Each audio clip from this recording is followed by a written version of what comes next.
It's just thrown down to half health. Tombstone kill of all time, man. just all in, trying to keep himself alive, but it's not good enough. Now the Tombstone's down. Timado starts focusing on Arteezy, but they pop the BKB. They focus on the throne, and the building is going to die. They cannot stop it. Shopify will take game number 1. Arteezy all smiles after they come back in a game that I'm not sure should have been theirs. It felt like TSM, they had that game around 20 minutes. I did not. The Lincolns on TA and giving up that one bad death, you just get ultra punished here. But kudos to Shopify to come back in this game, because that was not an easy game to come back in. Nope. You lose one more fight, that game's just completely out of control. But hey, sometimes a little Midas is just what the doctor ordered. Well, I know what the doctor is ordering for us, which is take a break and let the panel take over now. For Shopify, I just feel bad for Mikey, man. I'm glad this game is over, because I can't watch him suffer any longer, man. That was a rough one. Honestly, he got the, you know where TSM learned that? Moon Meanders talked about it in interviews. He was sick of Quinn doing it to their team all the time, where they bring 3 heroes mid and destroy your mid so hard the game ends. So basically they gave Mikey that treatment. They're you know, welcome to NA, where we're going to try lane you mid. Yeah. Have fun. Your team couldn't respond. That sucks. Unfortunate. Moon's giving the speech right now. He's like, look, guys, if you'd only tri-laned mid game 1 like I told you, would have won that game. But unfortunately, I'm not in. I'm only coaching, so what can you do? Yeah, now they're, they tied it up once again, so a score of 4-4 for TSM after that. There's the time machine. What can you say? They love the 1-1. Well, we'll see whether or not that's enough to get them into the top 4, because they are pretty close there with Game and Gladiators, who I believe actually just managed to do well in their series against Entities, so they're going to need to pick up. I'm not here, right? That means you should be here. And someone that we've got right here in our picture frame is Timado. Welcome, my friend. I've been asking everyone this because I'm curious, where in the world are you right now? Right now we're boot camping in Berlin. It's Moon, Brau, Ari, and our manager, Jeff. Okay, so you guys are already in a good location to get ready for the major. Praise for this game, but I have to ask about game number 1. Yeah. Right before Roche, you know what I'm talking about. When you were standing as Templar Assassin in a somewhat dark area. Please explain to me what was going on at that moment. I've kind of been struggling with the later matches lately, because I'm a bit jet lagged. The first day I didn't sleep for like 30 hours. I was just spamming pops.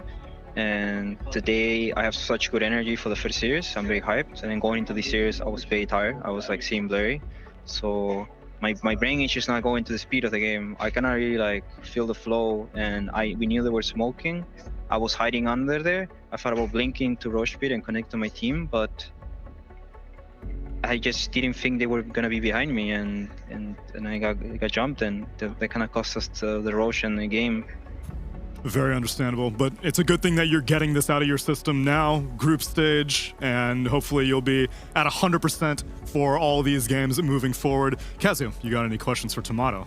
Hey Timado, I have a question about the game you just played. So you were playing TB, so maybe you didn't see it as clearly, but so I think your team had very good moves early on. But do you think Arteezy should have been allowed to play in the top area from like minute 8 to 15 without ever being kicked out? I feel like your game could have accelerated a lot more if you kicked him out with your team.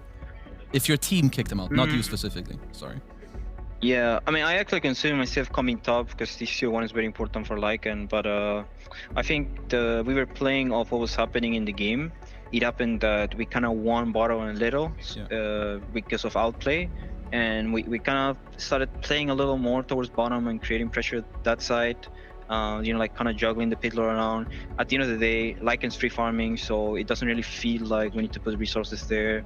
And Brau played really well, so he kind of stumped on Mikey. Yeah. So we went from there of like, oh, Invoker's really strong, Huskar's really weak.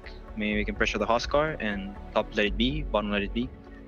So you just played off of the situation, and you felt that, you know, just playing the map as it was fine, and you didn't need to go top.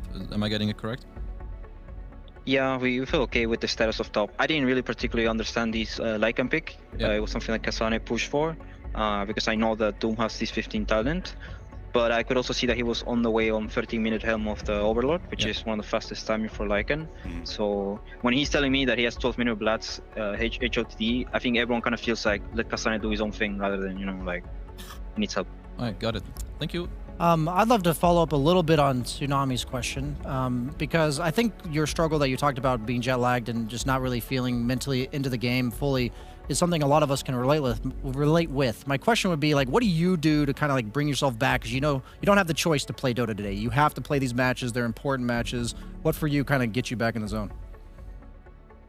I'm very harsh on myself. I told myself that I cost my team the game because of my lack of focus. Right now, my comms are very important for the team.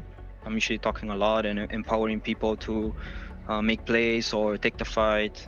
So I'm not really sponsored by them, you know, but I decided that I'm really against drinking energy drinks, but I was like, I gotta win this, because if we lose, I think we're out of the tournament. So just kind of, Moon also told me a couple of things, like they were targeting me, they're putting this Undyne to shut me down. They're like exchanging the Luna game for my game, just so we are both having a rough one, because sometimes I get tilted from lane phase when I feel like things are not going my way. So he told me not to let them get in my head, plus telling myself to just play better, do it for my team, because my team plays so well. Game 1, game 2, I felt really like I kind of let them down. So yeah, I respect that accountability, man. Yeah, very mature. Well, speaking of Moon, what is the biggest difference now? Like having him as a coach, you know, having him as a former teammate before. Like, does he have like a different energy around you now? No, dude. I mean, he's the same clown, you know. He's just like clowning all day. He's like clowning on the teammates. He's like, I mean, he does a really good job. It's just that Moon's a very intense person. He has a very strong personality. He's very funny. We both like to like fun. When we're watching these games, we're talking like mad shit about every other team, you know, the trash talking them non-stop, you know, like making fun of Itemville. What is this guy doing? So it's a fun atmosphere, honestly, and he helps everyone improve a lot. I will always be very thankful to him because he's allowed me to see things that only tier 1 players can see and kind of work on them. I think everyone in a way is thankful for the job that he does and how much of his heart he pushes into the game, and like replay watching and trying to make his teammates better, not only as mechanical players or macro movement, but like as people, as like personality, as like strive to be a better person, you know, that type of thing. Wow, that's awesome to hear. Thank you. Kind of mentality you always hope to have from a teammate or a coach, and I'm glad that the resilience is showing from you, Timado. Thanks so much for the candid answers. And tomorrow, you've got an early match versus Aster. Can we expect our first 2-0 from you guys? Yes, I think I like playing against Aster. It's very fun. Looking forward to it. Let's go. Appreciate it, Timado, and good luck on the rest of your group stage. And thanks for speaking to us. Thank you, guys. See ya. Thank you.